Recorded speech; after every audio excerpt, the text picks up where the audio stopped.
ah, estamos, né, no nosso módulo das moléculas aos tecidos, aqui na terceira semana, tá? No dia 26/11, né? Nós trocamos o horário aí, com o horário aí do professor Fábio, da Biofísica, né, que era uma aula assíncrona, né? Então, nesse dia 26/11, né, estamos aqui falando sobre enzimas aí. Inclusive, esse 26/11 é o Thanksgiving Day, né? Dia de ação de graças, aí. E eu desejo a todos vocês aí um feliz dia de ação de graças, um bom dia a todos vocês, feliz dia de ação de graças. Eu aproveito a minha ocasião para lembrar vocês que no sábado nós temos uma atividade assíncrona, né? Me parece que, seguindo o cronograma, acho que deve estar sendo seguido aí adequadamente, né? O fechamento da situação problema 1 vai ser feito amanhã para vocês, não é isso? Né? Vocês fecham a situação problema amanhã, alguém poderia me confirmar? Então, excelente. No sábado, né, a atividade assíncrona vai ser a contextualização da situação problema 1, tá? Que eu vou enviar para vocês aí, ok? De tal maneira que essa situação ela fica também fechada aí, né, com essa contextualização da parte aí da bioquímica, né, desse módulo das moléculas aos tecidos. Tá? Logo em seguida, aí, na outra semana, a gente já vai estar adentrando aí no estudo do metabolismo e das oxidações biológicas, tá? Falando um pouquinho antes a respeito de bioenergética. Tá? E só para situar vocês, aí, vocês devem estar cientes, né? Nós, na quinta semana, aí, né, já vamos ter finalizado aí esses conteúdos para a primeira avaliação, né? E essa avaliação, ela vem aí na sexta semana, aí no dia 15/12, né? Vocês já vão fazer a primeira avaliação desse módulo das moléculas aos tecidos, aí, salvo se tiver sido feita alguma alteração aí nesse cronograma. Mas nós estamos falando a respeito aí de enzimas, né? Na aula passada, comecei a falar aí sobre a questão da inibição da atividade enzimática. Eu mostrei para vocês aí o quão importante é essa inibição da atividade enzimática. Permite pesquisa aí sobre as características do centro ativo aí das enzimas, né? Você pode conhecer melhor essas enzimas, pesquisar as vias metabólicas, conhecer as vias metabólicas, né? Compreender o mecanismo de ação de fármacos. Às vezes tem uma droga que tem uma ação que é conhecida e que tem assim um efeito que é conhecido, mas que não tem um mecanismo de ação conhecido. Então, esse estudo aí da interação aí com enzimas de diferentes processos fisiológicos, né, permite que se possa compreender esse mecanismo de ação. Né? É possível também, assim, pesquisar novos fármacos. Né?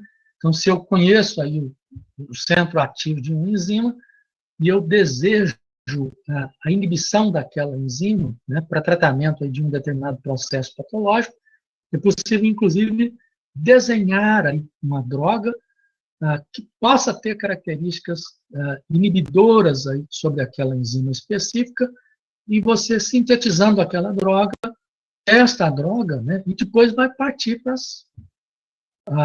os ensaios aí, né, primeiro em animais experimentais, e até chegar aos ensaios clínicos aí, randomizados, tá, para obtenção, inclusive, de revisões sistemáticas, tá, sobre o uso daquela droga, né, para que a droga ela seja licenciada com aquele determinado propósito, né.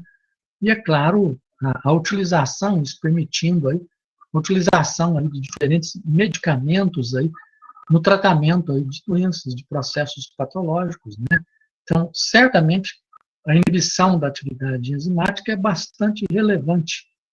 E a inibição da atividade enzimática ela pode ser classificada, tá, primariamente em dois tipos. Nós temos a inibição que pode ser revertida, que é a inibição reversível, e temos a inibição que não pode ser revertida, que é a inibição de natureza irreversível, né?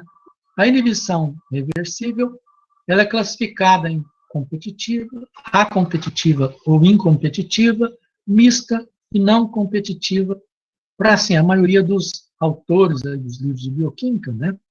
O livro do Langer, já há vários anos, né, eliminou essa classificação de inibição não competitiva, tá? E ele apresenta só essas 3 classificações aqui, tá? Eu vou falar sobre todas elas, né, fazendo, assim, uma avaliação, né, da situação aí dessa inibição aí de natureza não competitiva, se ela efetivamente existe ou não existe, né? E partindo depois para discutir a inibição de natureza reversível. Irreversível. Mas vamos começar aí com a inibição de natureza competitiva. Então, essa inibição de natureza competitiva, né, ela é um processo em que a maior parte aí dos livros textos, né, de uma maneira mais simples, né, vai definir como sendo um processo de inibição em que o inibidor ele tem uma semelhança estrutural aí com o substrato da enzima e vai competir com esse substrato pelo centro ativo da enzima. Então, se ele se liga no centro ativo da enzima, o substrato não se liga e a gente não tem aí o processo, né, da catálise. E essa inibição é competitiva porque existiria aí uma situação de competição entre o substrato e o inibidor, né? De tal maneira que, se o inibidor ele vence a competição, tá, nós vamos ter o processo de inibição. Mas o substrato, inclusive, assim, particularmente, né, ele pode vencer a competição se ele tiver em concentração mais elevada. Tá? Isso, assim, é uma característica aí de processo de natureza competitiva, né, essa questão aí da concentração, né, inclusive, isso tem uma analogia aí com as questões aí de mercado, né? As pessoas que gostam aí de teorias econômicas, né? Isso ajuda a gente a entender aí bastante aí essa questão aí de competição, de concorrência, né? Certamente, assim, no mundo físico real, a competição sempre ganha por quem coloca aí mais produtos, tem uma produção maior, e lança essa produção aí no mercado, né? Então, não há como competir efetivamente aí, né? E ganhar uma competição diante de uma situação dessa natureza. Isso vai acontecer aqui no nosso organismo, né? Embora nem sempre as pessoas aí, né, quando falam aí das teorias econômicas, interpretando as teorias econômicas, elas entendam exatamente essa questão, né? É uma questão, assim, de natureza, inclusive, termodinâmica, associada a equilíbrio aí, dos processos, né? Mesmo na economia, mesmo nas questões sociais, a gente tem esses aspectos aí vinculados a equilíbrio aí de processos naturais aí de um mundo geral. Na realidade, assim, uma inibição competitiva não necessariamente precisa que haja essa grande semelhança estrutural entre o inibidor e o substrato, né? Pode ser que não tenha semelhança nenhuma, né? Mas a ligação do inibidor, ela impede a ligação do substrato, como nessa situação 2 aqui, dessa figura, né? Ou na situação 3, né, em que a gente tem uma semelhança parcial, tá? Mas a ligação do inibidor vai impedir aí a ligação do substrato. Tá? Essa outra situação, né, em que não tem também semelhança nenhuma, mas tem uma oclusão aí, né, do sítio de especificidade aí, do substrato, né, embora esse sítio de especificidade do substrato seja diferente aí do sítio de especificidade do inibidor de natureza competitiva. E mesmo é possível que a ligação aí do inibidor competitivo ela promova uma alteração conformacional no sítio de especificidade do substrato. impedindo que o substrato se ligue a esse sítio, né? E vice-versa, né? Por isso que o processo é um processo assim de natureza competitiva. Então, várias situações podem ocorrer aí, né? Mas normalmente a situação mais simples, né? Mais geral aí, né? Mais amplamente abordada na literatura é a situação da semelhança estrutural, da competição pela semelhança estrutural entre o inibidor e o substrato. Tá? Eu mostro, inclusive, exemplos aí dessa situação. Eu tenho aqui uma enzima, tá? Que catalisa esta reação aqui mostrada acima, né? De tal forma que... deixa eu perguntar uma coisa para vocês. Né? Eu não tenho aqui a presença do Basílios. Né? Eu queria saber se ele está presente, né? Se ele estiver presente, ele poderia se manifestar aqui, né? Na aula passada, ele disse que estava presente, aí, mas assim, eu não detectei aí a presença dele como usuário aí, né? Logado aí no sistema, né?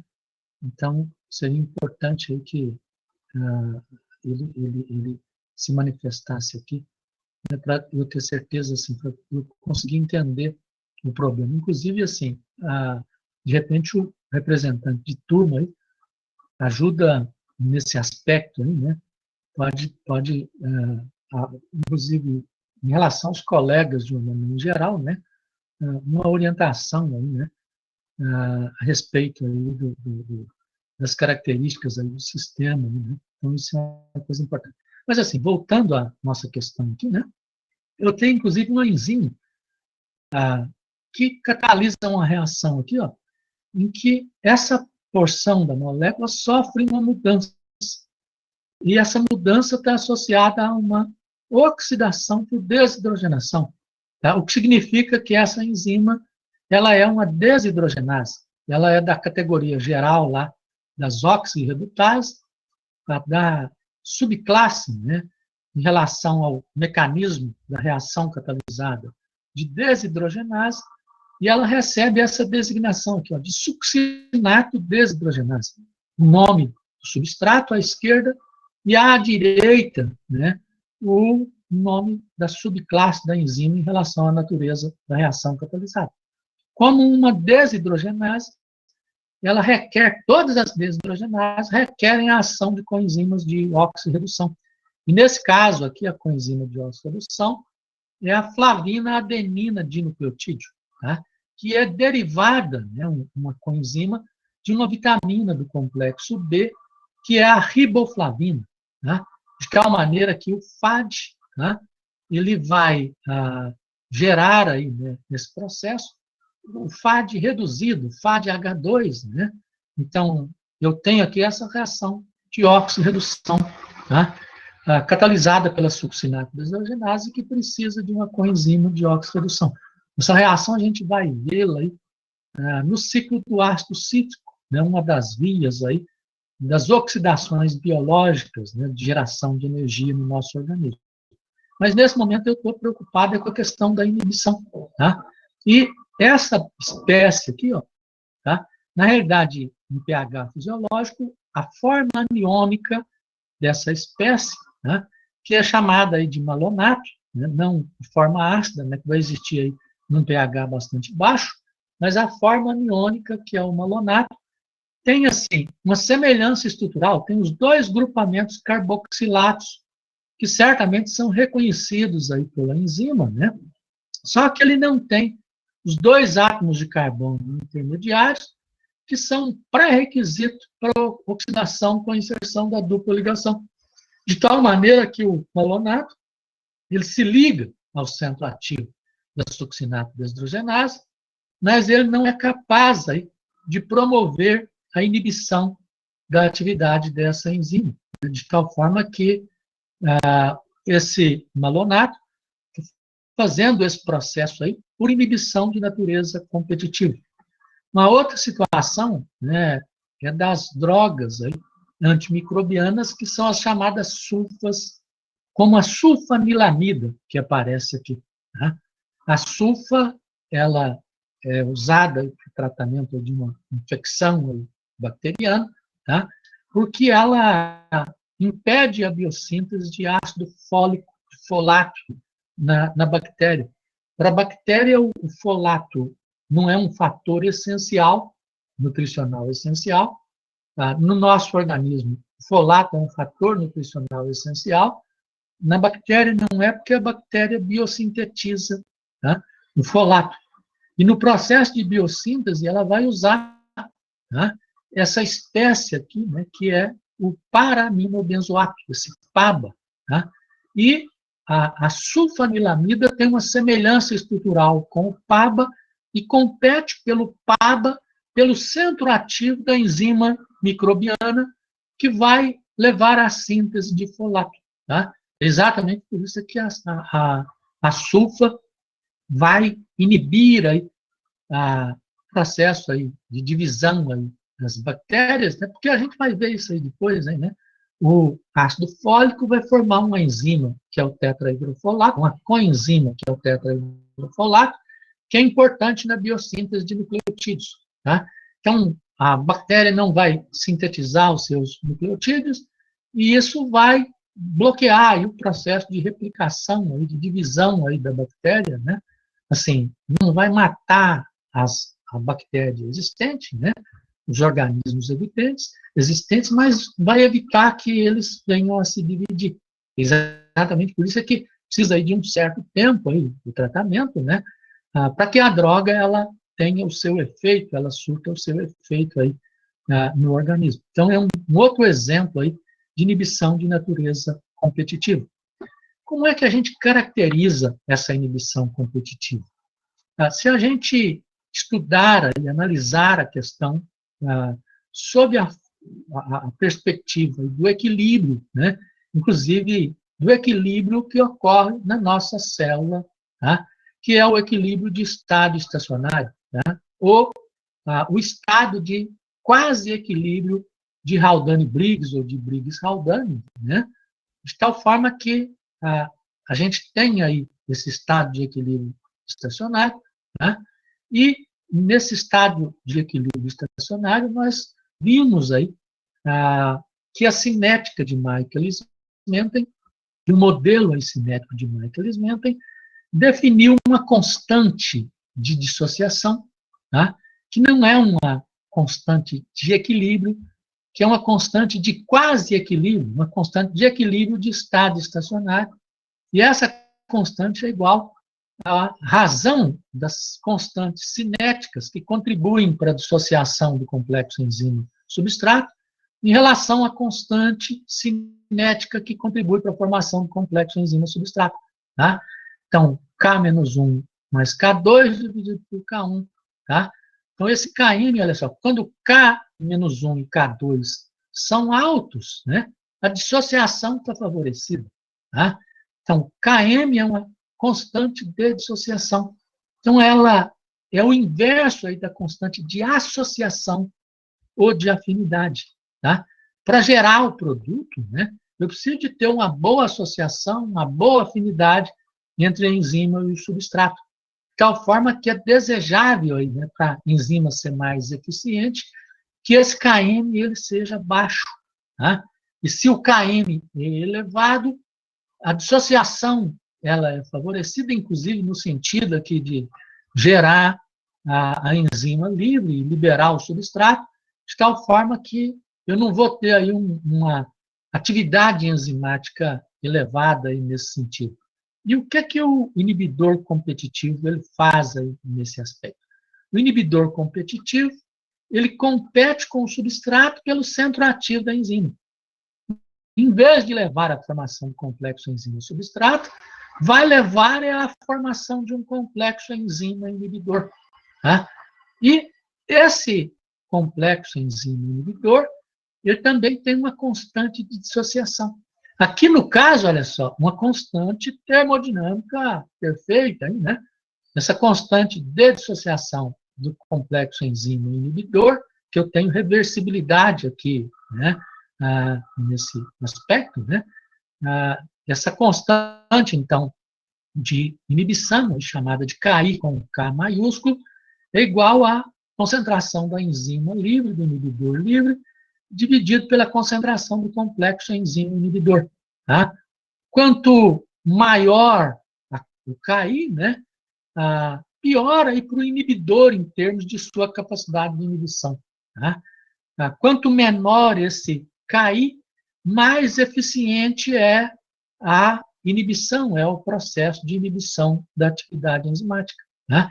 Então, existe aí essa competição entre o inibidor e o substrato nesse tipo de processo. Em existindo essa competição, vejam bem aqui o que acontece.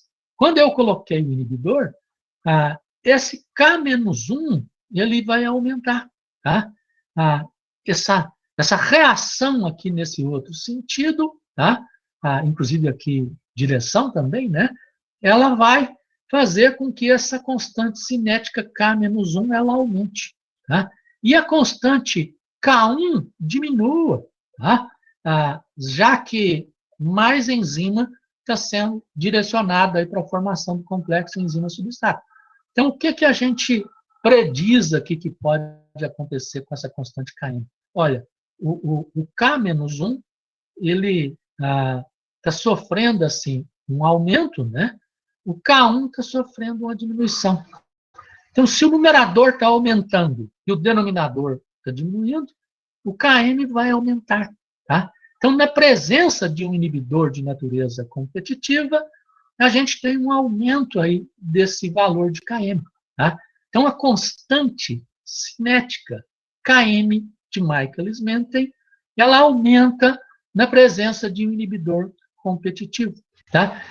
E esse aumento, olha só, vejam bem essa história, vai ser proporcional à concentração do inibidor. Quanto maior a concentração do inibidor, maior vai ser K-1, menor vai ser K1. Não é verdade? Tá? De tal forma que esse Km aí na presença do inibidor competitivo vai aumentar e aumenta por um fator diretamente proporcional à concentração do inibidor. Por outro lado, olha só, há uma relação também desse aumento do Km com essa constante Ki. Tá? Então, quanto menor a constante Ki, a gente viu, né, que a associação da enzima inibidora ela é mais forte. Tá? Então, o Km, na presença do inibidor, ele vai ser tanto maior também quanto menor o valor de Ki. Tá? O valor de Km na presença do inibidor, ele é chamado aí de Km aparente, enquanto esse valor de Km sem inibidor é chamado de Km real, Km simplesmente. E o Km na presença do inibidor é chamado de Km aparente ou Km'. Esse Km', tá? Ele é maior, então, o Km aparente, que é igual ao Km', é maior do que o Km real na inibição de natureza competitiva. Inclusive, ele é maior assim, ele tem o valor do Km real, tá? E ele é maior por um fator que é diretamente proporcional à concentração do inibidor e inversamente proporcional à constante de dissociação do complexo enzima-inibidor. Tá? De tal forma que o Km aparente ele vai representar um aumento do Km real por um fator que é de 1 mais I sobre Ki. Tá? E isso, assim, pode ser entendido aí, teoricamente, né, embora isso seja demonstrável aí na prática, empiricamente, experimentalmente, né, isso pode ser demonstrado, né, como eu fiz aqui também, teoricamente aí sobre esse aspecto. Esse fator 1 mais I sobre Ki, ele foi designado aí na literatura como alfa. Tá? Então, os nossos textos aí de enzimas, de enzimologia, vão chamar 1 mais I sobre Ki de alfa. Tá? Então, quando eu tenho a inibição de natureza competitiva, o Km ele vai sofrer um aumento, e esse aumento ele é exatamente aí desse fator alfa, ele aumenta alfa vezes aí, tá? Na presença, então, de um inibidor de natureza competitiva. Então, esse Km aumenta, e a velocidade máxima da equação de Michaelis-Menten? O que, que vai acontecer com ela? Olha, né, velocidade máxima, ela está relacionada com a geração de produto. Tá? Então, se a enzima está sendo deslocada, obviamente eu vou ter uma situação aí, de diminuição da velocidade máxima. Então, a velocidade máxima vai diminuir. E a diminuição dela também é proporcional à concentração do inibidor. Né? E é inversamente proporcional ao valor de Ki. Tá? De tal maneira que a velocidade máxima ela vai diminuir aí de um fator alfa também. Tá? Então, isso é bastante importante, bastante interessante. Né? Então, na inibição competitiva, o Km aumenta por um fator alfa, a velocidade máxima diminui por um fator alfa. Tá? Inclusive, assim, eu já queria de uma vez aqui, aproveitando esse equilíbrio de estado estacionário aqui, mostrar para vocês, né, que a inibição ela é competitiva e ela é reversível. E a reversibilidade, né, pode ser conseguida por um procedimento bastante simples aqui, né, nesse caso, né, que é o aumento da concentração do substrato. Tá? Então, se você aumentar a concentração do substrato, vocês lembram que eu falei ali atrás, ali, né, que num processo de competição, tá, no mundo real, aí, né, vai sempre ganhar a competição quem tiver em maior concentração. Então, se aumentar a concentração do substrato em relação ao inibidor, tá, ele vai ganhar a competição. Né? A gente não tem a menor dúvida em relação a isso, né? A validade disso aí, né? Como isso aí é válido aí também nas questões assim de natureza econômica e nos modelos econômicos aí, embora muitas vezes as pessoas leigas aí, né, que não têm assim um entendimento, né, científico aí, né, da questão de equilíbrio associada ao modelo econômico, a pessoa vai achar que não é desse jeito aí, né? Vai ficar aí com a visão de natureza aí mais popular, aí, assim, popular e enganosa, né? Com toda certeza a respeito dessas questões aí de competição. Assim, eu falo aí dessa questão aí da economia, aí, né? De competição, de mercado, né?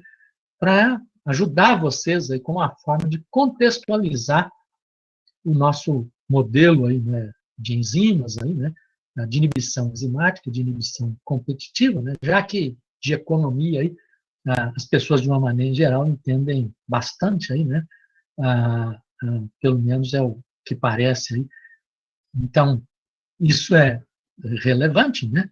Então, eu vou ter, assim, no processo assim, de inibição aí de natureza competitiva, um aumento de Km, uma diminuição da velocidade máxima nesse processo aí. Então, a equação de Michaelis-Menten, né, ela fica, na realidade, assim, me desculpe, eu acabei falando uma coisa imprópria aqui nesse sentido, né? Nesse modelo de inibição, na realidade, olha só, tá?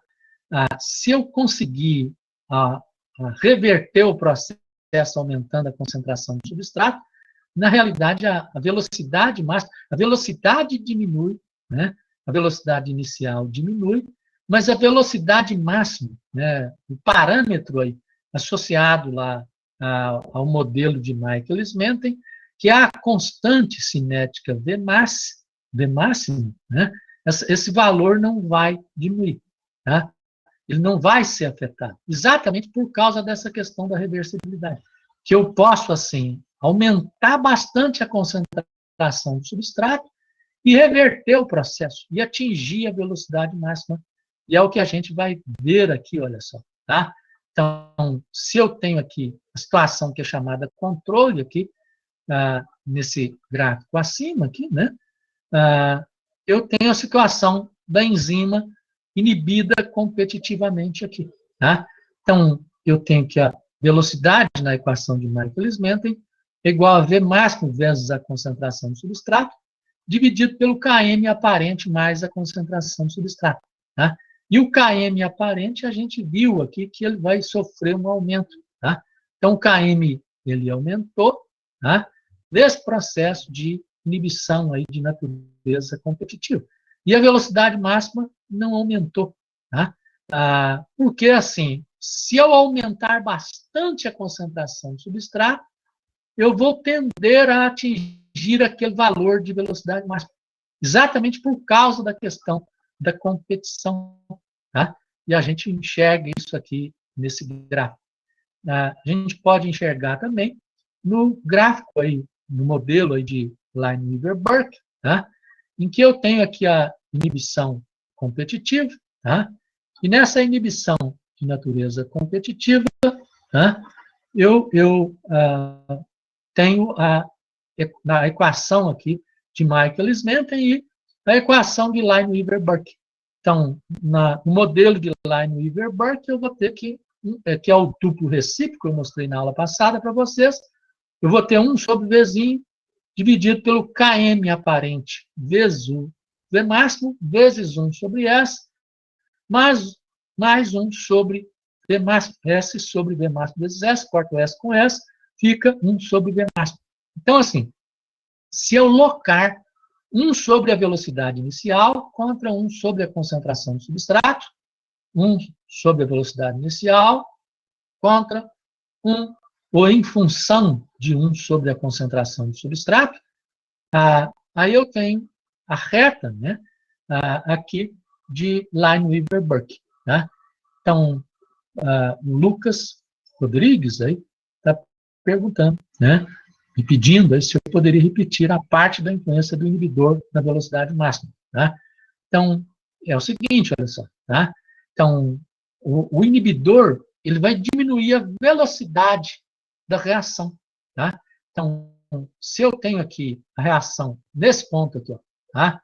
Sem o inibidor, com o inibidor a velocidade é menor. Tá? Aqui, sem o inibidor, com o inibidor a velocidade é menor. Sem o inibidor, com o inibidor a velocidade é menor. Tá? Na medida que eu vou aumentando muito a concentração do substrato, tá? Essa diferença vai diminuindo, até chegar a um ponto em que a velocidade na presença do inibidor vai equivaler à velocidade na ausência do inibidor, exatamente por causa da existência da competição. Tá? Se você aumentar bastante a concentração do substrato, você vai fazer com que a velocidade máxima ela seja atingida, aí, né? Que você vai ter, então, esse valor de velocidade máxima. E a gente enxerga aqui, ó, inclusive esse gráfico aqui, ó, tá? Feito assim de uma maneira inapropriada, aí, né? Porque, como eu falei para vocês, aqui, ó, aqui a gente tem pontos reais, né? Então deveria ter linhas contínuas. E aqui a gente não tem pontos reais, e a região de extrapolação a gente deveria ter linhas pontilhadas. Mas a gente vê aqui, ó, na presença do inibidor, Lucas Rodrigues, você entendeu aí o que eu falei aí, né? Os demais também, né? Vocês não responderam aí. Então, excelente, Lucas. Então, quando eu tenho esse gráfico aqui, ó, eu vejo o seguinte, isso aqui é a inclinação.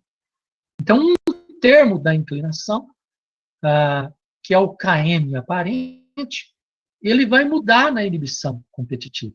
Então, por isso é que com o inibidor competitivo, eu vou ter uma alteração da inclinação. Tá? Mas esse termo aqui, 1 sobre V máximo, que é o coeficiente linear ou interseção, na ordenada, interseção da reta na ordenada, ele não muda. Tá? As duas retas vão cruzar aí, nesse ponto aqui na ordenada. Tá? Mas eu vou ter aqui, olha só, uma situação em que 1 sobre Km vai sofrer uma diminuição. Tá? Mas eu não falei que o Km aumenta? O Km aumenta. Tá? Mas 1 sobre Km, o módulo de 1 sobre Km, tá? Está sofrendo aí essa diminuição. Tá? O que significa que o Km aparente, aí, ou Km linha, o KM na presença do inibidor de natureza competitiva, ele está sofrendo um aumento.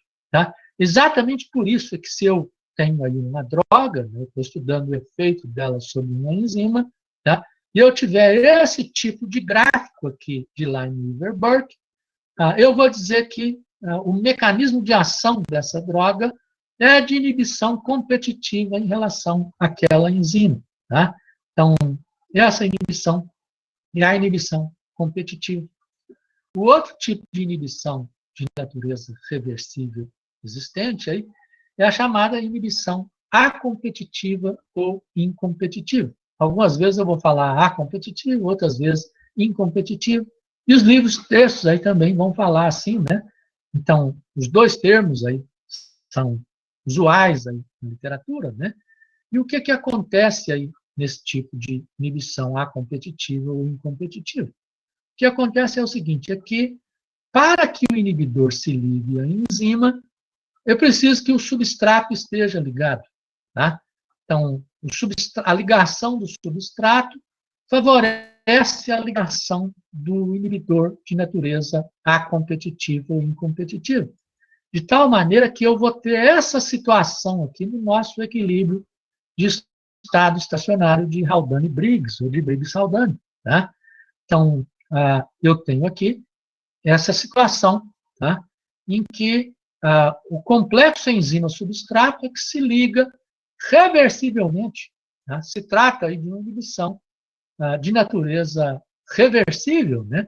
Formando agora um complexo ternário que é chamado de ESI, enzima-substrato inibidor. Tá?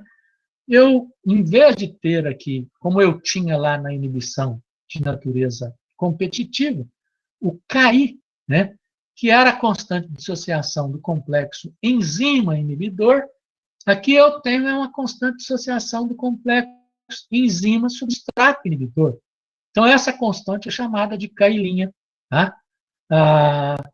Assim, do mesmo jeito, né, quando eu tenho esse tipo de inibição, eu vou ter aqui o processo sendo afetado por um fator alfa, né, que é proporcional à concentração do inibidor, né, e inversamente proporcional a essa constante KI'.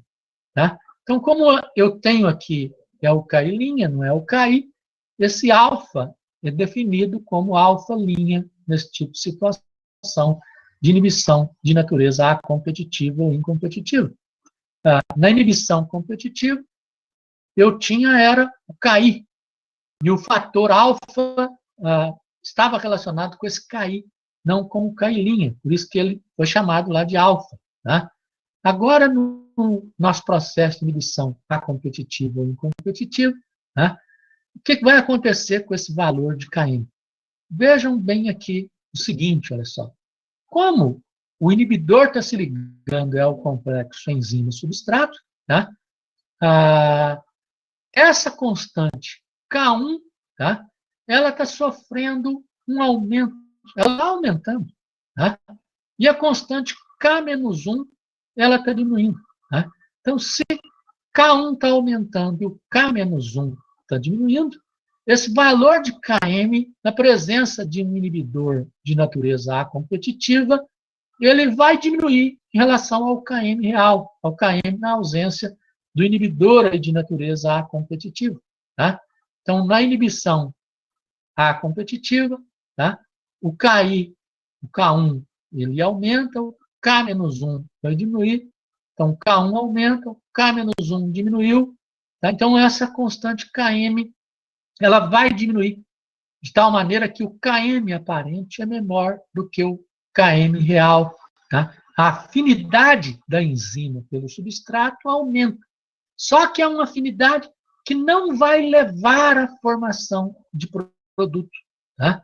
Como ela não leva à formação de produto, né, eu vou ter aí a diminuição aí da velocidade aí da reação. Né? Então, assim, inicialmente em relação ao Km, né, como eu tenho o alfa', esse Km aparente, ele vai diminuir desse fator alfa'. Né? A afinidade aumentou, mas não leva a ocorrência aí, de uma velocidade máxima alta de reação. A velocidade máxima vai diminuir também, né? E a diminuição da velocidade máxima é também pelo fator aí, alfa-linha. Tá? Então, ela diminui aí desse fator alfa-linha. Nessa situação, olha só, eu não tenho essa competição do inibidor pelo substrato. Então, não é uma situação de aumentar a concentração do substrato para reverter o processo de inibição. Tá? Então, a reversão aqui poderia se dar pela utilização de alguma coisa que ligasse o substrato, né? Ou se eu estou trabalhando aí in vitro, né? Eu posso separar, dialisar, por exemplo, a solução, né? Separar esse inibidor, né? E se eu conseguir separar, aí eu vou ter a reversão aí do processo de inibição aí perfeitamente. Tá? Então, a inibição ela é reversível, mas não é uma situação de competição. É por isso que ela é chamada de acompetitiva ou incompetitiva. A afinidade da enzima pelo substrato, ela aumenta, mas essa afinidade, ela aumentou não para gerar produto, tá? E a velocidade máxima da reação, então, declinou em função disso, tá? Então, eu, na equação de Michaelis-Menten, tive aqui uma alteração da velocidade máxima da reação, que declinou pelo fator aqui, né, que é o alfa, né? E o Km que declinou também pelo fator alfa. Tá? Então, se eu pegar essa equação e colocar isso que está no denominador aqui do numerador, né? No denominador, ele vai aparecer multiplicando. Tá? Então, ele fica multiplicando aqui o Km. Tá? Então, eu posso dividir esse fator alfa aqui, né? E eu vou ficar, então, com a equação desse jeito. Velocidade é igual a V máximo vezes S sobre Km vezes S vezes alfa, né? Vezes o fator alfa. Né? Então, aqui eu tenho um gráfico aqui de Michaelis-Menten desse processo de inibição acompetitivo ou incompetitivo. Na realidade, aqui, na ausência do inibidor, e aqui eu tenho na presença do inibidor acompetitivo. Tá? Então, essa constante K2, ela também vai ser perturbada ali, né? Então, como eu estou favorecendo aqui o processo nesse sentido, essa constante K2, ela vai ser diminuída também, tá? Então, eu tenho uma diminuição aí dessa constante K2, tá? Só que eu tive um grande aumento aí de K-1, tá? E eu tive aí um grande aumento aí dessa constante K1, né? E uma grande diminuição dessa constante K-1, né? Então, o que ocorre aqui com essas duas outras constantes, tá? Mais que compensa aí, né? A redução que eu tenho aí nesse valor aqui de Km aí também, né? Então, isso também é uma questão importante aí nesse aspecto, né? Assim, eu poderia até ter falado disso, o Bruno Soares, ele percebeu aí a questão, né? Então, eu fiz a abordagem aí nesse aspecto, né? Então, assim, eu tenho aqui o gráfico de Michaelis-Menten para esse padrão de inibição. Então, na presença do inibidor A competitivo, a gente vê aqui que o Km aparente, olha só, ele diminuiu. A velocidade máxima diminuiu, V máximo sobre 2 corresponde a uma concentração do substrato que é bem menor. Embora a afinidade pelo substrato aumentou, o substrato está sendo bloqueado pela presença do inibidor, levando à diminuição da velocidade máxima, tá? De tal maneira que essa velocidade máxima diminuiu. E a gente vê isso aqui no gráfico de Michaelis-Menten. E vai ver aí também no gráfico de Lineweaver-Burke. Tá? A Laura Couto está perguntando aí como é que pode se dar a reversibilidade aí nesse caso. Então, assim, nós temos nas situações aí de inibição reversível, a inibição competitiva, a inibição acompetitiva e, pelo menos, a inibição mista, né? Sem considerar aí, que a gente vai mostrar para vocês, né, que pode existir também, que é uma situação real, a inibição de natureza não competitiva. Então, só no caso aí de inibição do tipo competitiva é que o aumento da concentração do substrato é um critério aí de reversão. Tá? Nos outros casos aí de inibição reversível, se eu aumentar a concentração do substrato, eu não vou reverter o processo de inibição. Tá? Eu posso reverter pela remoção aí do inibidor, né? Se eu tiver in vitro aí, né? Removendo, né? Fazendo uma diálise ou precipitando, usando alguma coisa que faça a precipitação desse inibidor, ou se tiver aí in vivo, né? Usando alguma coisa que se ligue aí a essa molécula do inibidor de natureza acompetitiva ou não competitiva, né? Então, isso desfavorecendo a ação inibidora dele, né? E fazendo com que o equilíbrio ele possa ir sendo progressivamente revertido, né? Porque eu tenho uma situação de equilíbrio, né? Aqui, olha só, de equilíbrio termodinâmico verdadeiro, tá? Então, se eu fizer aqui, usar aqui um critério da remoção desse inibidor, que ele reaja com alguma coisa extra aqui, ó, né? E esse equilíbrio, como a concentração aqui vai diminuindo, né? Eu vou tender até a reversão do processo nesse sentido, tá? Mas sem tender aí a fazer com que essa velocidade máxima ela seja elevada, né? Então, assim, de uma maneira mais simples, né? Eu posso simplesmente estar enxergando aqui essa situação de reversibilidade aqui, ó, no que diz respeito à ação do inibidor, né? Eu tenho reversibilidade aí nesse processo aí nesse sentido, tá? Então, o aumento da concentração do substrato é uma prerrogativa aí de reversão aí, apenas no caso de inibição de natureza competitiva. Ok, Laura? Né? Laura Couto. Né?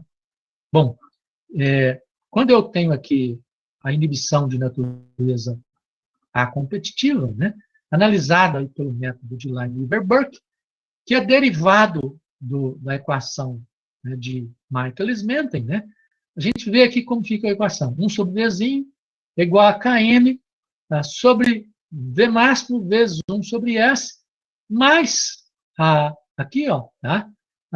S vezes 1 mais I sobre KI sobre V máximo vezes S. Tá? Então, corto S com S, vai ficar exatamente 1 vezes 1 mais I sobre KI sobre V máximo. Tá? Então, a equação fica desse jeito aqui. Como ela ficou desse jeito, olha só, o que eu tenho aqui? Tá? A interseção, que é o termo 1 sobre V máximo, tá? Que não é aquele que aparece associado aí à variável x, né, que está na abscissa, que é 1 sobre S. Tá? Então, esse termo 1 sobre V máximo é que está sofrendo alteração. Então, a interseção ela muda, mas a inclinação da reta ela não muda. E a gente enxerga isso exatamente aqui. Tá? Então, assim, a reta vai ter inclinação constante, você pode aumentar a concentração do inibidor, a inclinação não é afetada. Porém, a interseção da reta aqui na ordenada, ela vai aumentando, tá? Com o aumento da concentração do inibidor. Como essa interseção ela é igual a 1 sobre V máximo, né? Na presença no inibidor sempre V máximo aparente, aí, né? Eu vou tendo essa diminuição aí do V máximo. Quanto maior a concentração do inibidor, maior o valor, então, de V máximo aí nesse sentido, né? Então, isso certamente aí é bastante relevante aí nesse aspecto. Inclusive aqui, ó, quando 1 sobre Vzinho é igual a 0, 1 sobre S, que eu tenho aqui na abscissa, vai ser igual a 1 sobre Km aparente. Tá? Então, esse 1 sobre Km aparente está aumentando aí em módulo, né? O que significa que o Km aparente aí, ele está diminuindo. Tá? Que o Km aparente ele é tanto menor quanto maior a concentração do inibidor, né? Então, a gente vê isso aqui no gráfico aqui de Lineweaver-Burke. Então, ao analisar uma droga, né, se a gente enxergar aqui esse tipo de gráfico aqui, de situação aqui de inibição da droga para uma determinada enzima, nós vamos dizer que essa enzima ela exerce uma ação aí, inibidora, cujo mecanismo aí é de natureza acompetitiva, né, que é o mecanismo aí considerado aí nesse padrão de inibição. Aqui um exemplo aqui, né, peguei aqui um artigo antigo, de 1991, né, que estudou aí o efeito do lítio sobre o ciclo do fosfoinositídio. Né? Esse ciclo do fosfoinositídio, ele é um fosfolipídio de membrana, a gente vai estudar isso aí, né? Que está relacionado com a grande quantidade de processos regulatórios. Né?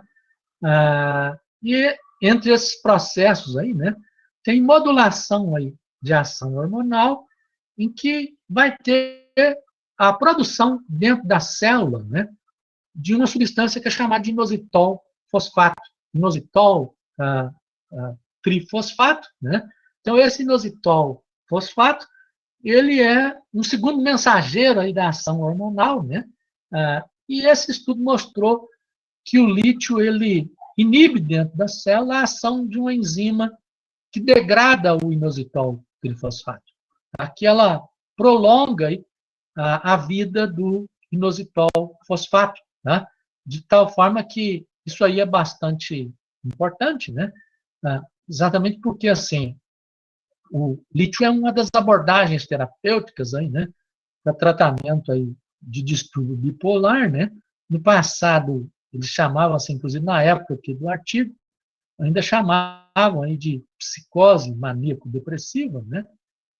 E hoje isso tem sido chamado, esse processo, de distúrbio bipolar. Aí, né? Então, essa droga, o mecanismo aí de ação dessa droga foi estudado, né, a respeito. Inclusive, isso é importante porque, assim, né, ajuda a entender aí, né,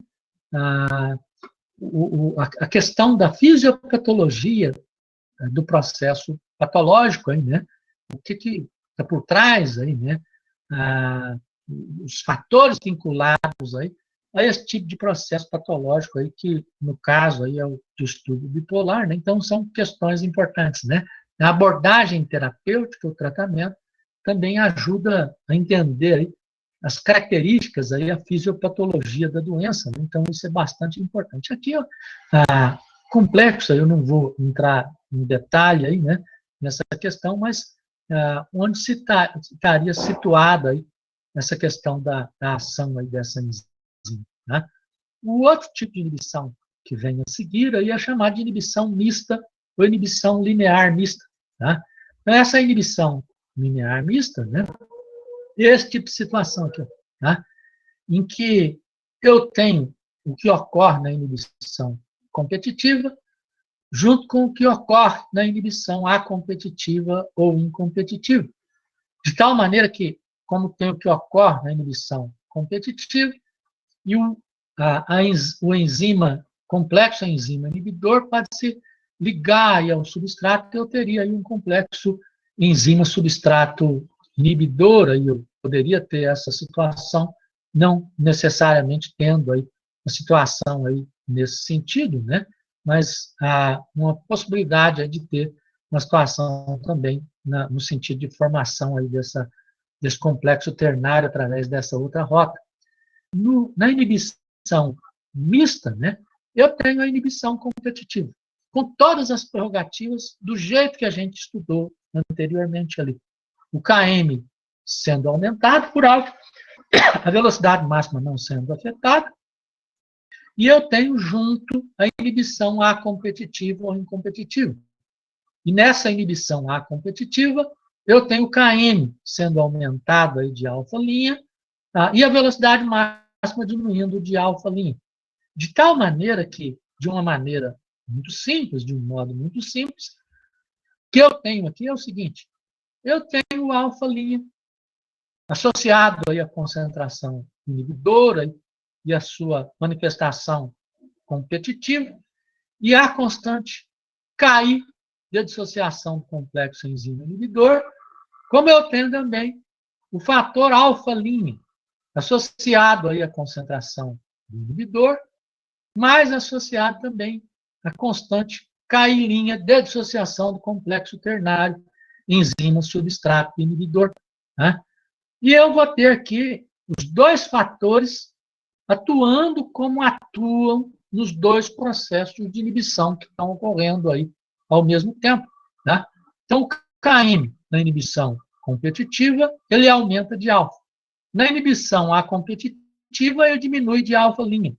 De tal forma que o Km aparente na inibição mista é Km real vezes alfa dividido por alfa-linha.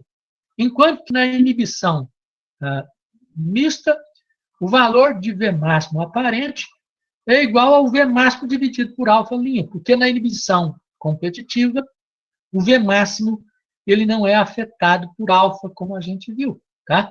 Então, assim, isso é o que ocorre aí nessa inibição mista. Né? Só que vai existir uma variabilidade. Né? O que é que vai predominar? Se é o caráter competitivo, se é o caráter acompetitivo ou incompetitivo.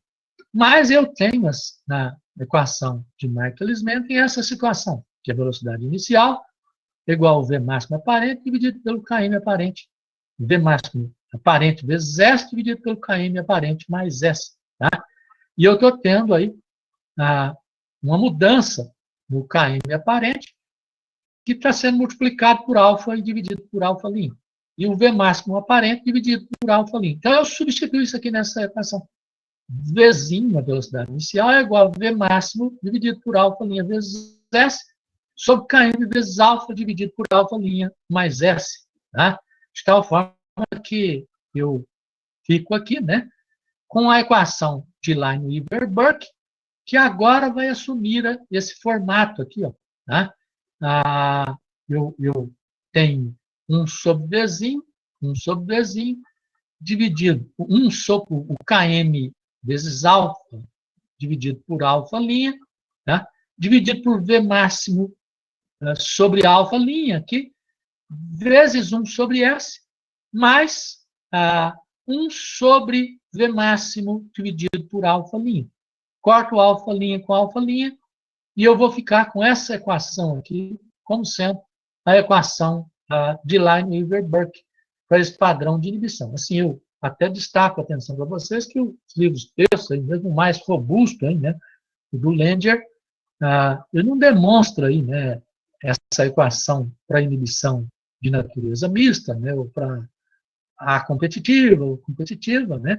Então, eu estou mostrando aqui para vocês, assim, com facilidade, aí, né, vocês todos conhecem aí os fundamentos aí, né, da matemática, aí, né, conseguem entender aí com facilidade aí esses procedimentos, né?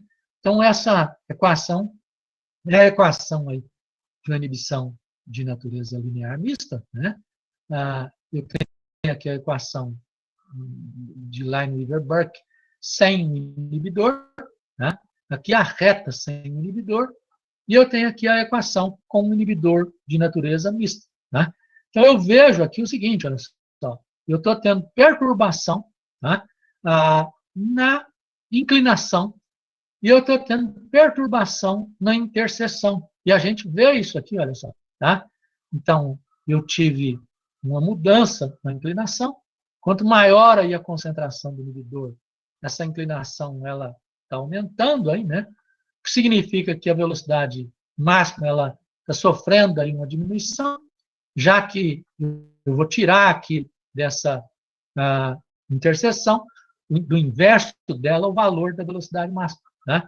E eu estou tendo aqui uma perturbação aqui também no Km, né? Em função dessas mudanças. Então, assim, esse padrão de inibição, se vocês estiverem estudando aí uma droga, e essa droga ela manifestar sobre a ação de uma enzima estruturada, uma característica gráfica com esse padrão aqui, ó, tá? Isso significa que nós temos aí uma inibição de natureza linear mista, tá? que é um outro tipo de inibição de natureza reversível. Aqui um exemplo para vocês verem apenas de inibição linear mista aqui, né? Um artigo publicado aí em 2006, né? Um pouco depois, aí, né? Alguns anos depois da invasão lá, né? Que teve nas Torres Gêmeas, né? Que os aviões derrubaram as Torres Gêmeas, né? Nos Estados Unidos. E nessa época aí, depois aí desse episódio, né? Teve um fato lá que as autoridades norte-americanas começaram a receber correspondências aí, né, com antrax, né?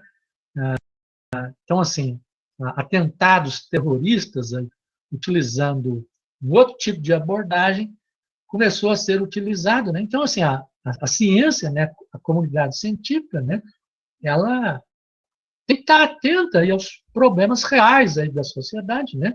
E está tentando ver se, opa, né, se isso aí vai intoxicar as pessoas, a gente precisa de ter drogas aí que possam ser usadas para tratamento aí desse tipo de processo, né? Então a ciência ela caminha junto aí, né? Ela enxerga os problemas sociais, né?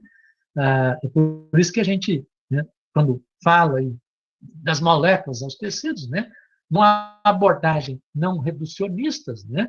A gente tem que estar atento ao ambiente, à sociedade, né? Às demandas sociais, aí, né? Porque, assim, não faz sentido, né? A ciência não faz sentido se ela não tiver essas demandas aí, né? Porque é, ela só faz sentido a partir da percepção aí, né? Do ser humano, aí, né? Ela é originada aí, a partir aí da percepção do ser humano. Aí. Os processos, né? Os fenômenos, eles existem, né? Mas a compreensão ela está ligada aí à inteligência humana, aí, né? E a gente tem que exercer aí essas prerrogativas, aí, né? Inclusive, assim, dando demanda para o que interessa efetivamente, né? Bom, então, nessa época, foram estudar aí, drogas que agissem como inibidores aí, de proteínas, de enzimas presentes aí no bacilo, aí, no antrax, né? E esse trabalho estudou aí, inibidores aí de protease, caracterizou esses inibidores dessa protease aí do antrax como inibidores aí do tipo misto, linear misto, né? Então, só para ilustrar para vocês, tem uma grande quantidade desse trabalho, mas assim, eu aproveito a oportunidade, né, de citar trabalhos aí, né, que mostrem que a gente tem essa preocupação, né, que existe essa contextualização. Toda ciência tem essa preocupação, não é estudo aí, né, do processo em si, né, mas isso está tendendo a atender uma demanda de natureza social. Aí, né? Aqui o Langer ele apresenta essa tabela com os tipos de inibição, os 3 tipos de inibição que ele considera, né? Inclusive, assim, um jeito simples aí da pessoa enxergar aí o que aconteceu com a inibição. Tá? Se eu não tiver inibição nenhuma na equação de Michaelis-Menten, eu tenho o V máximo e o Km. Tá? Esse Km, ele escreve lá com M minúsculo, né? Embora muitos autores vão escrever com M maiúsculo, né? Em honra a Michaelis e Menten, né? Os dois autores aí, né? Um pesquisador, né, masculino, uma pesquisadora feminina, né? Os dois aí, né? Com a letra M, né? Do last name, né? De tal forma que muitas vezes vai ser usado em homenagem a ele. Mas outras vezes as pessoas vão usar como uma constante aí, de meia saturação, embora não seja efetivamente aí, essa constante de meia saturação, né? Então, assim, eu até por isso prefiro que usar o M maiúsculo aí, né? Nesse valor aí de Km, né? Nessa constante Km, né? Então, nós temos essa situação sem inibidor na inibição competitiva. O V máximo não é afetado, o Km aumenta de alfa, Na inibição incompetitiva, o V máximo ele vai diminuir de alfa linha, e o Km ele vai diminuir também de alfa linha. E na inibição mista, né, o V máximo, ele aparente é o V máximo real aí, dividido por alfa linha, e o Km aparente é o Km real vezes alfa dividido por alfa linha. Então, essas situações aí vão permitir aí que se detecte o padrão de inibição. O Langer caçou, né, a gente pode dizer assim, né, a inibição não competitiva, né, então, assim, caçou com 2 S's aí, né, essa inibição não competitiva, eliminou a inibição não competitiva na sua discussão.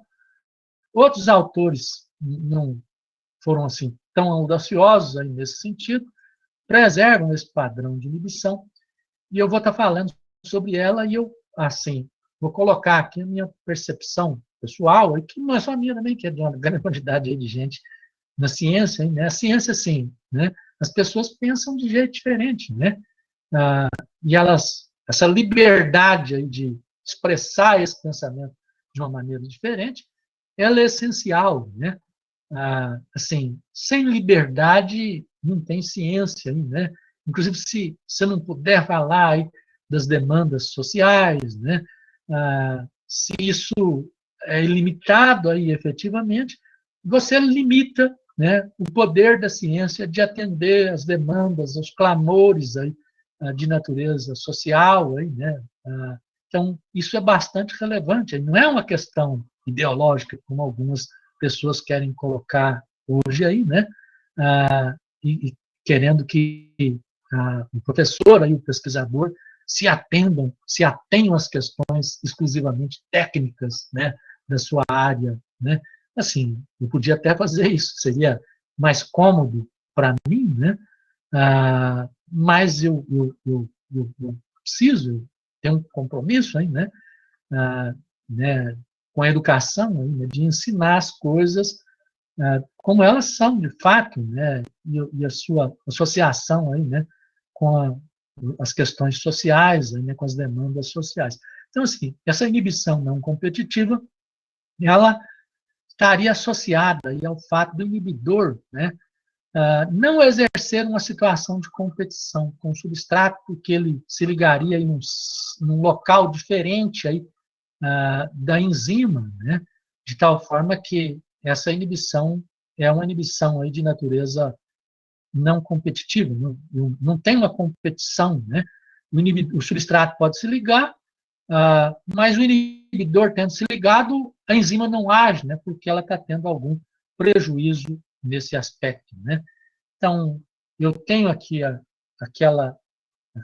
o gráfico, né? O mesmo o diagrama, né? Que eu mostrei para vocês, o esquema de equilíbrio de estado estacionário para inibição linear mista, né?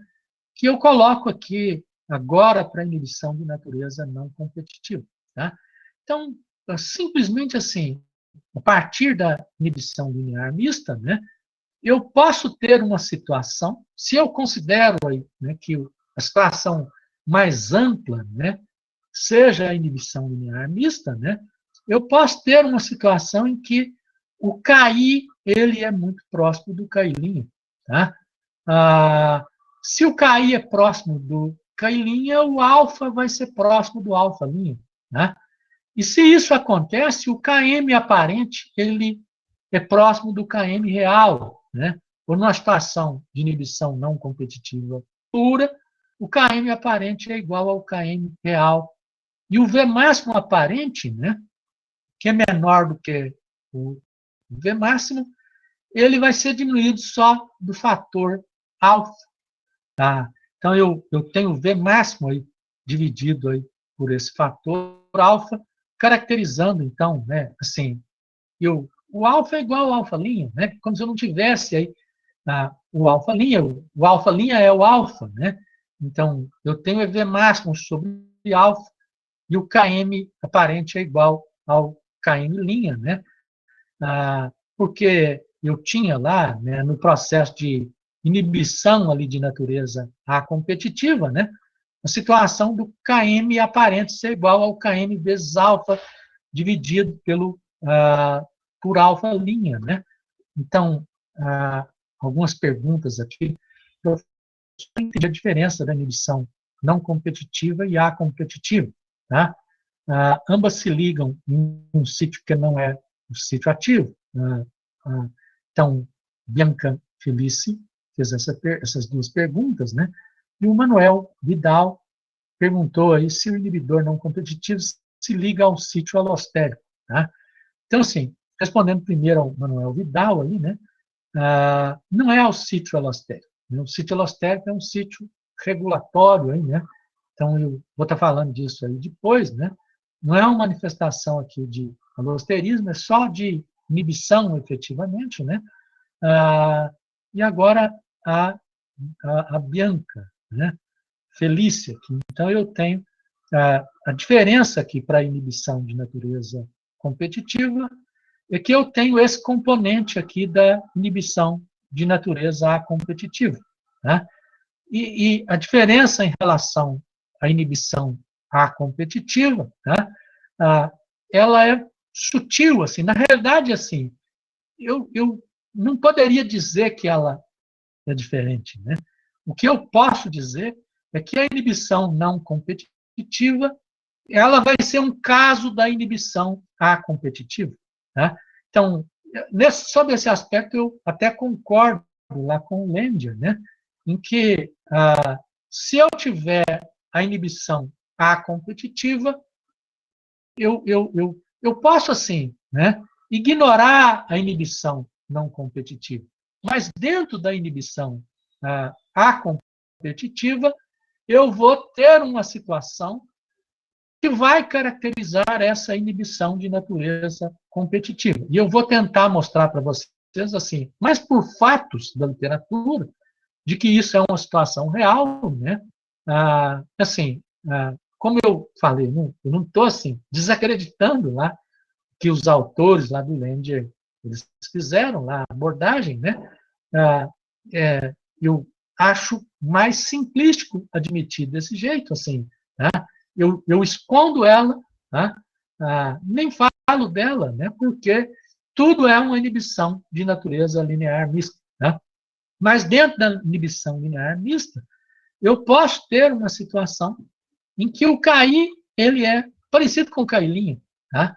E se ele é parecido ou igual ao KI', quanto mais próximo ele é, o alfa é igual ao alfa'. Tá? Então, nesse tipo de situação, né, eu vou ter a situação que vai caracterizar um padrão de inibição em que o Km aparente é igual ao Km'. Porque o Km aparente na inibição mista, né, era igual ao Km vezes alfa dividido por alfa'. Se o alfa é igual a alfa', o Km aparente é igual ao Km real. Né? E o V máximo aparente era o V máximo dividido pelo alfa'. Se o alfa é igual ao alfa', é o V máximo dividido por alfa, pura e simplesmente. Então, esse padrão de inibição vai caracterizar uma inibição de natureza não competitiva. E até assim, graficamente, ele é bem característico, olha só. Então, eu tenho aqui Vzinho igual a V máximo aparente, vezes S sobre Km mais S. O gráfico de Michaelis-Menten para essa inibição. Tá? Eu tenho aqui a curva, né, que expressa aqui a situação controle e a curva que expressa a situação na presença do inibidor. E a gente vê aqui, olha só, que o Km não mudou, que o Km aparente é igual ao Km real, mas a velocidade máxima diminuiu. Tá? Então, isso aqui é uma situação assim, típica do que seria uma inibição não competitiva. Então, a inibição não competitiva é uma situação que está presente aí, que pode ser inserida, né, nos limites de uma situação de inibição de natureza mista, linear mista. Que essas duas inibições mistas vão provocar, resultar em a reação direta para formar o produto. Olha, né, em todas elas, olha só, eu tô fazendo com que a enzima ela gaste o seu tempo aqui em outros caminhos, né? De tal maneira que, gastando o seu tempo aqui em outros caminhos, isso não está levando à formação do produto. Tá? Então, no caso aí da inibição de natureza linear mista, o V máximo está sofrendo uma diminuição. Tá? Isso vai ocorrer também na inibição não competitiva. Só que no componente não competitivo da situação mista, o KM ele não é afetado. Eu vou dar um exemplo aqui, viu, posteriormente, mas vamos ver lá aqui na situação que a gente viu. Na verdade, eu vou mostrar na literatura, né, situações aí dessa natureza, de caracterização, né. Eu tenho aqui, na inibição de natureza não competitiva, como é que fica a equação de Lineweaver-Burke. Tá? Então, eu vou ficar aqui, olha só, Km sobre V máximo aparente vezes S, tá? Então, é o termo da inclinação que eu estou vendo aqui que ele está mudando. Tá? E o termo da interseção vai ser 1 sobre V máximo, então ele não vai mudar em relação ao Lineweaver-Burke sem o nosso... Na realidade, assim, me desculpe, é o V máximo aparente, aqui ele mudou também, né? Então, tanto a inclinação quanto o V máximo estão sofrendo aí essa modificação. E a gente vê isso aqui no gráfico. Então, aqui, sem inibidor, né? Eu tenho aqui 1 sobre V máximo, eu tenho aqui menos 1 sobre Km, aqui esse valor aqui da abscissa, e com o inibidor não competitivo, tá? A inclinação, ela sofreu aí um aumento, né? Ela foi alterada, aí, né? O valor de V máximo ele diminuiu, tá? A inclinação aumentou, e a interseção, se o valor de V máximo diminuiu, sobre V máximo aparente aumentou, né? E eu vejo isso aqui com clareza. E o que caracteriza essa inibição, efetivamente, aqui, é que eu tenho esse valor aqui de 1 sobre Km aqui, mantido constante aqui, né? Então, isso aqui, assim, é uma situação que cabe dentro da situação de natureza linear mista, de inibição linear mista. Tá?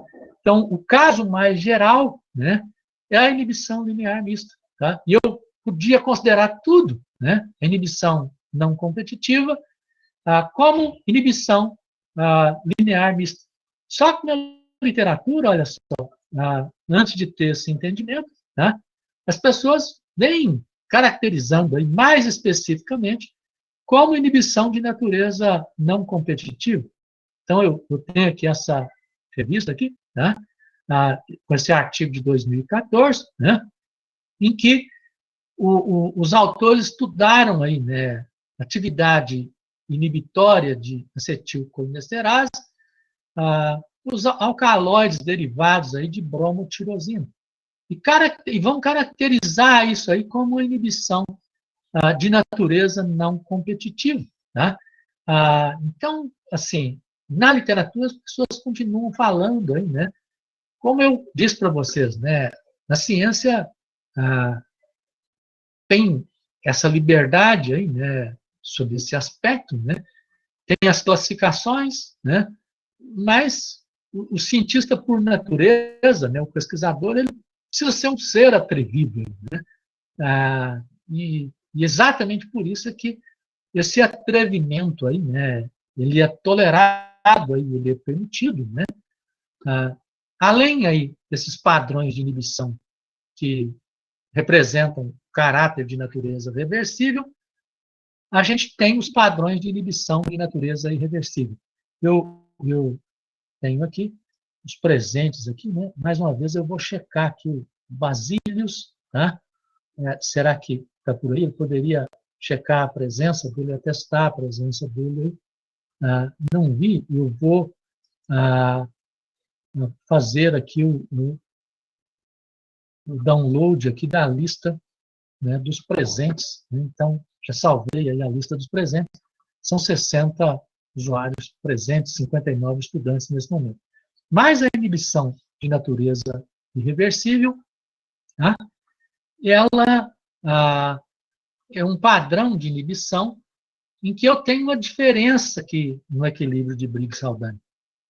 A junção do inibidor, ela implica numa ligação do inibidor com a enzima num caráter irreversível, tá? De tal forma que eu não tenho essa reversibilidade, tá? Então, eu não posso reverter o processo de inibição, tá? Eu posso remover o inibidor, aí, né? Ou aumentar a concentração da enzima, né? Inclusive, é o jeito que algumas drogas vão agir como inibidor de natureza irreversível. A aspirina, por exemplo, né? O ácido acetil salicílico, inibe irreversivelmente aí, uma enzima que leva à produção aí de eicosanoides que estão relacionados aí com o processo inflamatório, tá? De tal forma que aí a enzima ela não vai agir, mas o organismo, assim, ele tem a expressão gênica, tá? Então, depois de um certo tempo, a população da enzima vai aumentar de novo, né? E a taxa de aspirina vai declinar, né? De tal forma que se a pessoa continua, por exemplo, era uma dor de cabeça, né? Precisa tomar outra dose ali de aspirina, né? Então, as coisas funcionam assim, desse jeito, né? Então, numa inibição de natureza irreversível, eu tenho essa irreversibilidade. Um exemplo aqui de inibição irreversível é esse inseticida organofosforado aqui, o diisopropil fluorofosfato. Diisopropil fluorofosfato é um inseticida organofosforado que ele é capaz de se ligar a enzimas serínicas, inclusive as enzimas digestivas, né? Tripsina, quimiotripsina, né? E pode se ligar também a acetilcolinesterase, né? Por isso que ele vai causar problemas aí, né?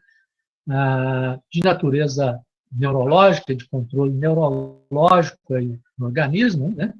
Então, o diisopropil fluorofosfato, a hidroxila serínica da acetilcolinesterase, de várias outras enzimas serínicas, pode atacar esse núcleo fosfato aqui, ó, de fósforo, do grupo fosfato, e esse grupo fluoreto sai, e eu vou ficar com uma ligação irreversível, covalente irreversível, né, de tal forma, e gerando aí outros produtos aí no processo. É irreversível assim, eu posso quebrar essa ligação? Eu posso. Só que as condições que eu vou usar para quebrar essa ligação, eu vou quebrar também a enzima, a estrutura da enzima, né? Então, esse processo é um processo aí de natureza irreversível, né? Aqui, o mecanismo aqui de ação, aqui como a substância já ligada aí no centro ativo aí da enzima, acetilcolinesterase, e eu coloco aqui um texto aqui, ó, tá? Mecanismo semelhante ao do gás sarin, tá? Então, assim, essas coisas acontecem aí, né? A medicina, ela precisa estar preparada, né? O pesquisador básico, ele tem que estar atento aí a demandas sociais, aí, né?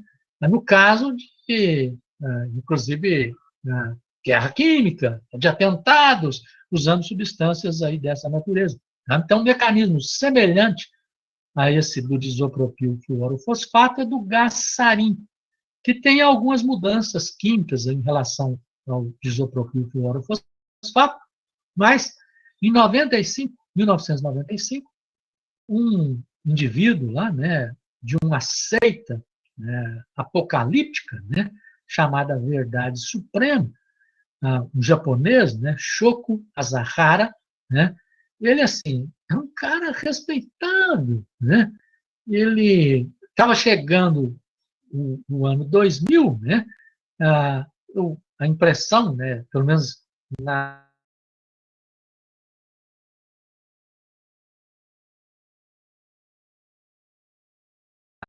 ano 2000 chegando, né, e ele queria aumentar a quantidade lá de fiéis, de seguidores lá da seita dele, né, e fez um atentado lá no metrô de Tóquio, matou 15 pessoas, né, lesou, né, mais de 500 pessoas com aquele atentado, né.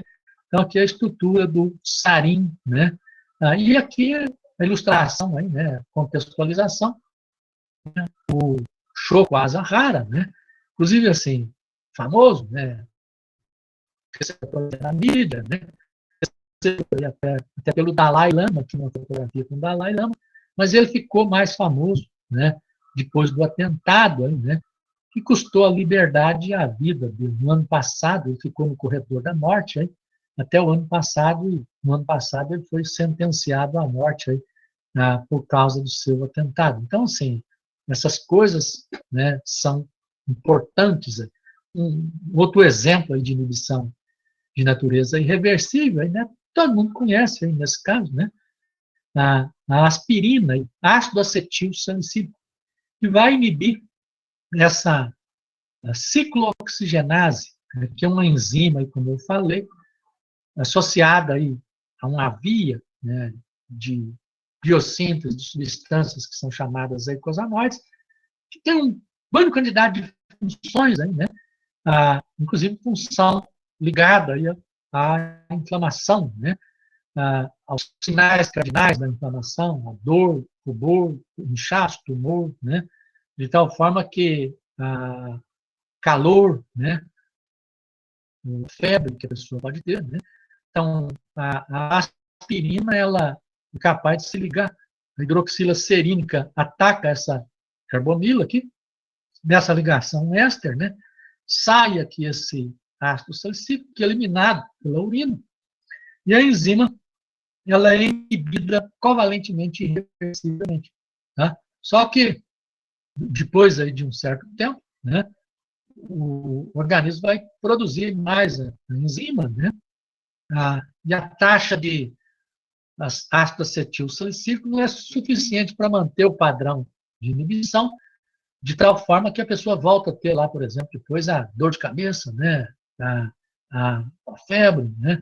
Aí é necessário aí que a pessoa, então, ela use aí a droga, né, por um período recorrente. Então, inclusive, essa posologia aí, né, esse tempo de administração, tem uma relação grande aí com essas questões, né? Então, isso ajuda a vocês a entenderem aí também questões aí de natureza farmacológica. No ano passado, eu fui aí para o Web of Science, Web of Knowledge, né?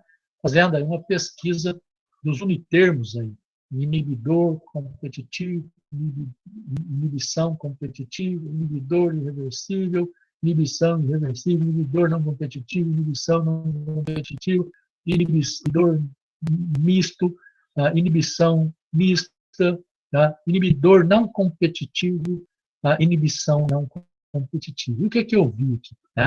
Eu vi que, assim, nos padrões de inibição, aí, né, os mais comuns aí, em toda a literatura científica, aí, né, são a inibição competitiva e a inibição de natureza irreversível, seguida aí pela inibição não competitiva, que ganha, inclusive, muito aí da inibição de natureza linear mista, aí, né? Então, certamente, assim, as pessoas continuam aí a falar aí da inibição de natureza não competitiva, né? Embora, assim, esteja aumentando aí, essa classificação, né, do caso da inibição não competitiva na situação aí de inibição não linear, de inibição mista, né, inibição linear mista, né.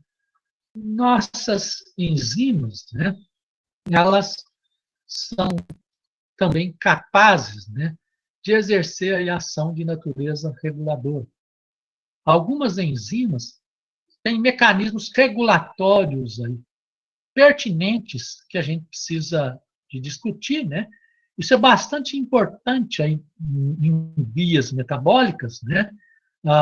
Em que é necessário aí, né, que numa via comum a diferentes vias metabólicas, um intermediário ele controle todas as duas vias metabólicas.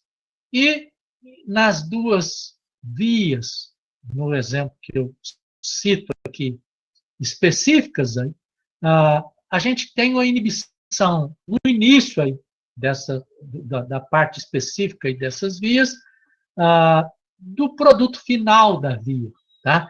Alguma coisa assim, atendendo aí é essa questão de controle, por exemplo, da produção, né? Então, se eu comparar isso aí com uma economia de mercado, né? Então, essa questão que o mercado ele se controla, né? A gente não sabe se isso, assim, é verdadeiro, né? É ligado aí a um processo de equilíbrio, né? Mas esse controle, né, do mercado pelo mercado exclusivamente, né?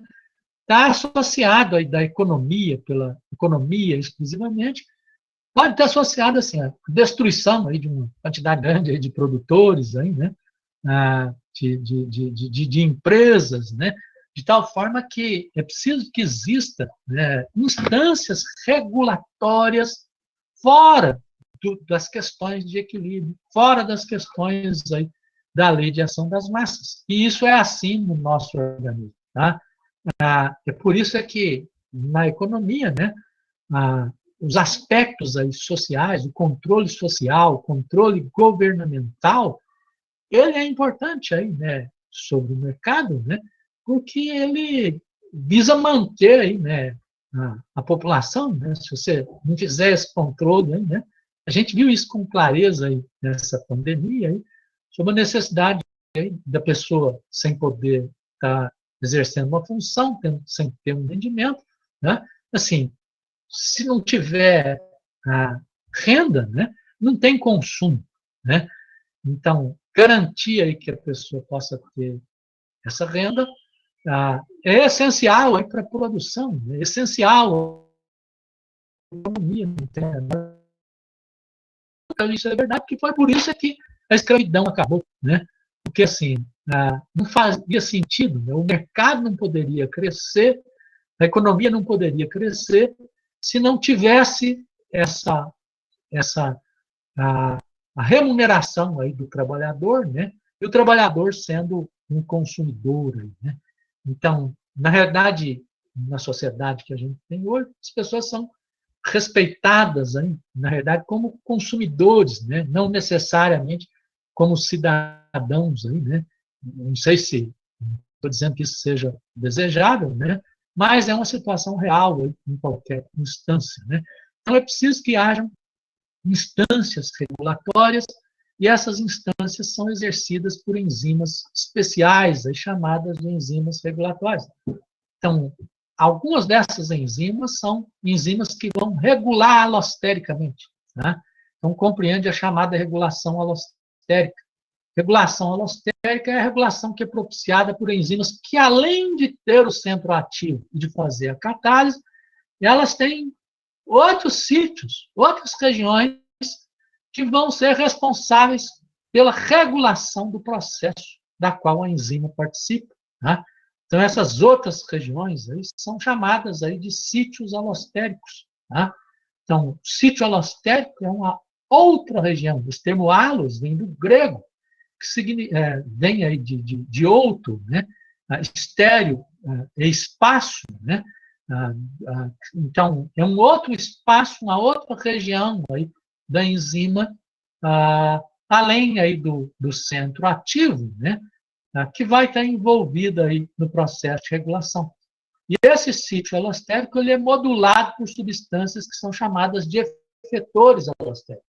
Então, esses efetores alostéricos não são os inibidores de que eu estava falando antes. Tá? Isso se trata aqui de um processo que é programado aí no nosso organismo, né?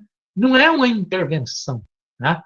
É um processo planejado, naturalmente existente. A evolução levou a esse sentido, aí, né? Como a evolução levou aí as sociedades, aí, a organização de estados, os estados aí, né, com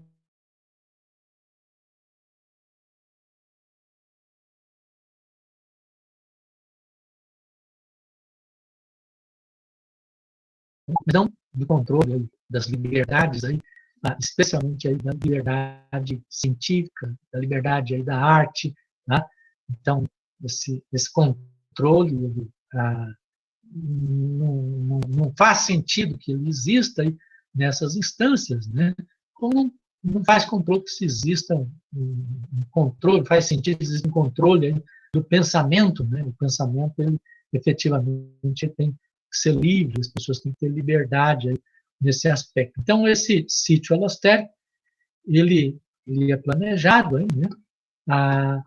E ele vai ser alvo aí da ação de substâncias que são chamados de efetores alostéricos. Então, os efetores alostéricos são substâncias que vão controlar a velocidade da reação. E eles são classificados em homotrópicos e em heterotrópicos. Ele é homotrópico quando ele é o próprio substrato, e é heterotrópico quando ele é diferente do substrato. Isso aqui não é uma prerrogativa das enzimas, tá? Vocês estudaram aí a hemoglobina, aí, né? A hemoglobina é uma proteína alostérica, ela é regulada alostericamente. Aquela história lá dos prótons, do CO2, 2,3-DPG, tá? São moduladores alostéricos da hemoglobina, tá? Mas as nossas enzimas também vão ter esse tipo de modulação. E essa modulação, normalmente, assim como na proteína hemoglobina, ela está associada a oligomerismo, aí, né? A existência de mais do que uma subunidade na estrutura, né? Em relação ao efeito, né, o efetor homotrópico pode ser positivo quando ele ativa ou negativo quando ele inibe. Tá? Então, esses termos são usados aí na literatura também. Aqui eu tenho um equilíbrio, tá? De dois estados aí de uma enzima, né, que vai daí também para o que acontece com a hemoglobina, aí, né? Não completamente, já que eu estou falando aqui de substrato, e esse não é o caso aí da hemoglobina, tá? E aqui de duas subunidades, né, na hemoglobina e no tetrâmero, né? Então, eu tenho a proteína num estado aqui relaxado, em que ela é capaz de ligar bem o substrato, que ela é capaz de ligar um ativador, de levar à formação de produto, de fazer catálise, tá? Esse ativador podendo se ligar aí, tanto na enzima livre quanto no complexo enzima-substrato, tá? E essa estrutura da enzima nesse estado relaxado, junto com a enzima no estado apertado. Tá? Estado apertado que é favorecido pela ligação do inibidor. Tá? Então, esse inibidor ele faz com que a enzima fique no estado apertado, né? Que ele não tenha afinidade pelo substrato, não tenha capacidade de converter o substrato em produto.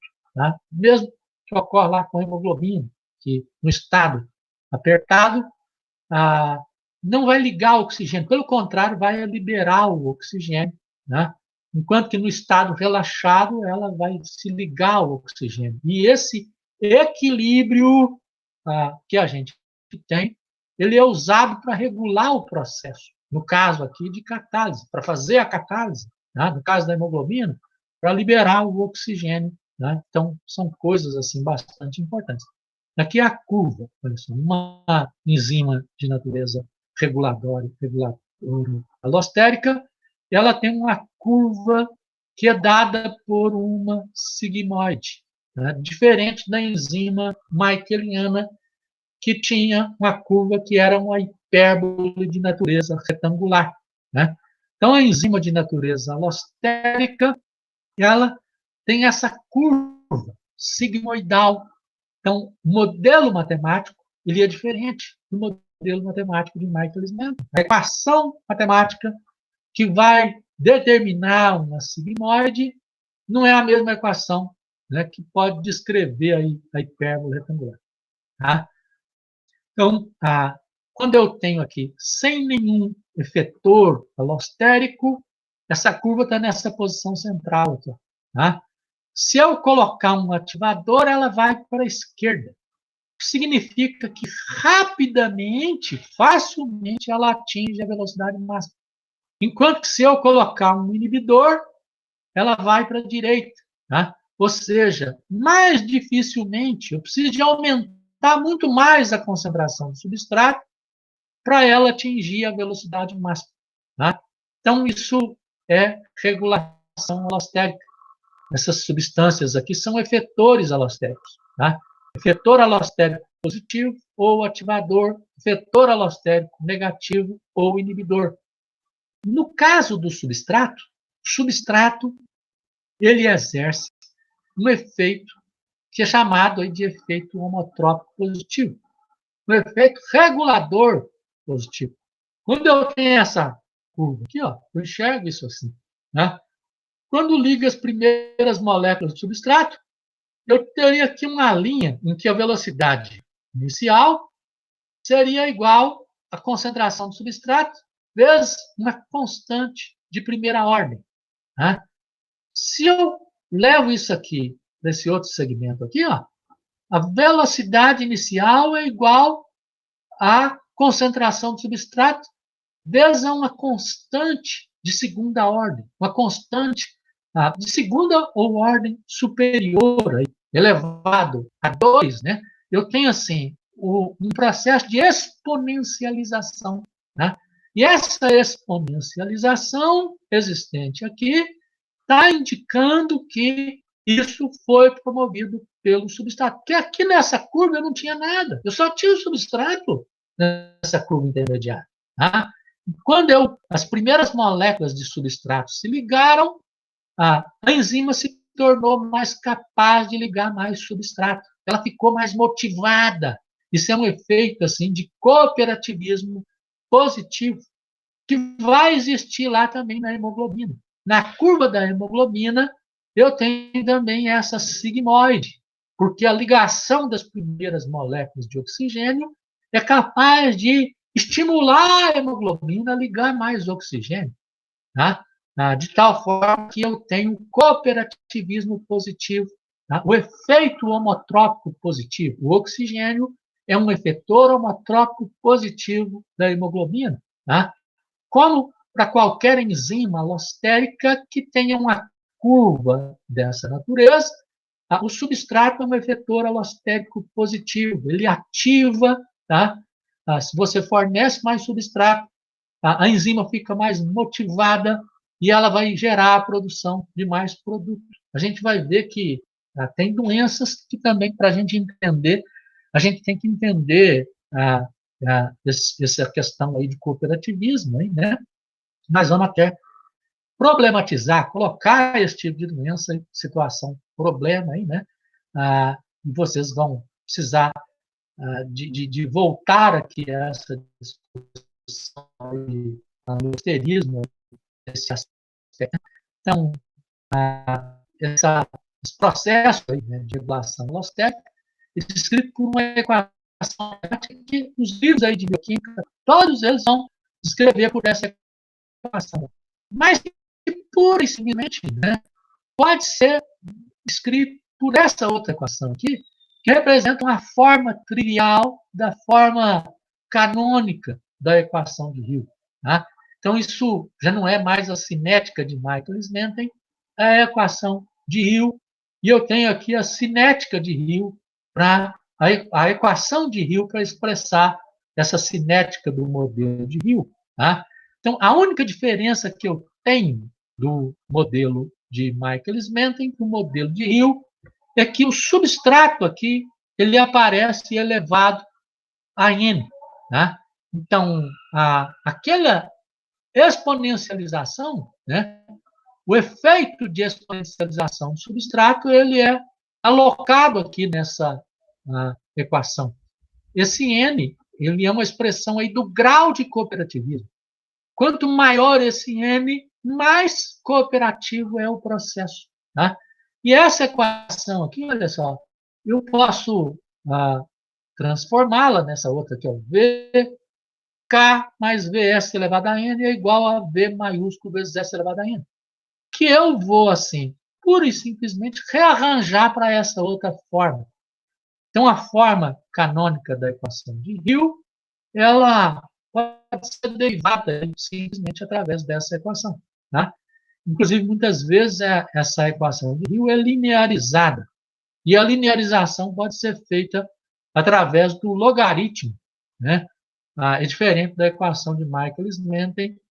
Aqui eu tinha uma hipérbole retangular e o duplo recíproco lineariza. Né? Então, no caso aqui, a gente lineariza logaritmicamente. Então, log disso aqui, tá? É igual a log disso, que é igual a n log de S. Tá? Mais log de 1, que é igual a 0, menos log de K. E eu tenho aqui, então, y, tá? Eu vou ter aqui o log de S é x, se eu locar log de velocidade inicial sobre velocidade máxima menos velocidade inicial contra log de S, eu vou ter uma reta cuja inclinação vai me dar aí esse grau de cooperatividade. E cuja interseção na abscissa, não na abscissa, na ordenada, vai me dar aqui o logaritmo de K, né? Do qual eu vou derivar a constante K, que é equivalente ao Km da equação de Michaelis-Menten. Só que aqui a gente não chama de Km, né? Porque o modelo é diferente, é um modelo de Rio. Então, normalmente a gente vai chamar só de K. Então, aquela constante K eu posso determinar aqui, tá? Então, assim, uma enzima alostérica eu posso estar também estudando ela aí matematicamente, né?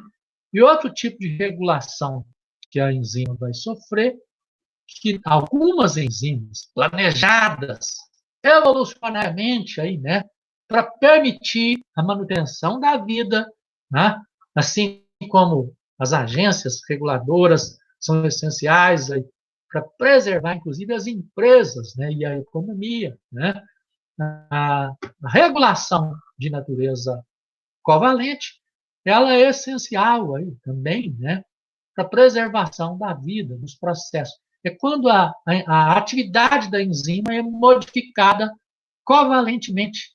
Então, se a atividade da enzima é modificada covalentemente, a gente tem uma regulação alostérica. Tem vários tipos de modificação. Ao longo aí da disciplina, eu vou falando para vocês. Como, por exemplo, fosforilação, né?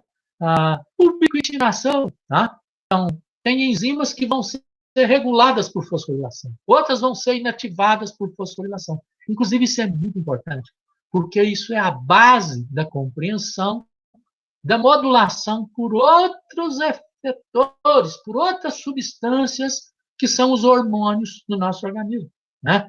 Então, vários hormônios vão modular o estado de regulação covalente aí no nosso organismo, e isso é bastante importante, tá? Assim, o que eu tinha para falar para vocês aí sobre enzimas, né?